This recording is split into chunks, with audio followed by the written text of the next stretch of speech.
وأحدث العالم نحن لم نفر. إذا كان هناك في مصر مسؤول يريد أن يتصل بنا نحن موجودون، أنا موجود، التليفون موجود، قولوا لنا على هذا المسؤول. لا نفر أبدا، نحن بخير ولا نفر. نعم، ماذا أنتم فاعلون الآن إذن؟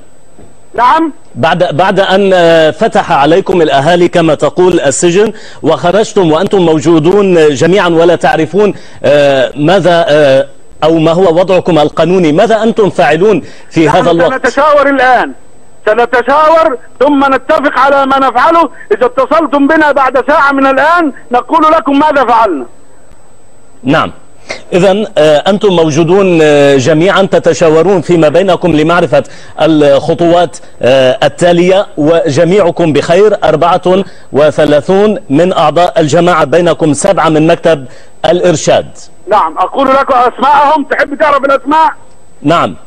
نعم، محمد مرسي، عصام العريان، محمد سعد الكتاتني، محيي حامد، محمود أبو زيد، مصطفى الغنيمي، سعد الحسيني. دول 7 أعضاء مكتب الإرشاد. ومعنا الأستاذ سيد نزيلي مسؤول الجيزة في الإخوان. ومعنا الدكتور أحمد عبد الرحمن مسؤول الفيوم في الإخوان. ومعنا الأستاذ ماجد الزمر وهو من شمال القاهرة. ومعنا الدكتور حسن أبو شعيشع مسؤول الإخوان في كفر الشيخ. ومعنا الدكتور علي عز وهو من أسيوط من مسؤول الإخوان. الو. نعم، طيب أين فقط للتذكير ايضا اين يقع السجن تحديدا وما اسمه ذاك الذي كنتم فيه وفتح الاهالي ابوابه عليكم؟ استمع الي، السجن في طريق القاهرة الاسكندرية الصحراوي في الكيلو 97 قريب من مدينة السادات، وهو بابه اسوار السجن تقع على الطريق الصحراوي، اسمه سجن وادي النطرون. وكنا في عنبر 3، سجن 2 عنبر 3.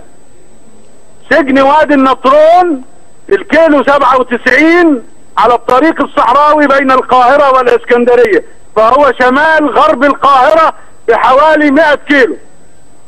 نعم، لم تعرفوا بالضبط من هم الأشخاص الذين فتحوا عليكم الأبواب؟ لا، هؤلاء لا نعرفهم البتة.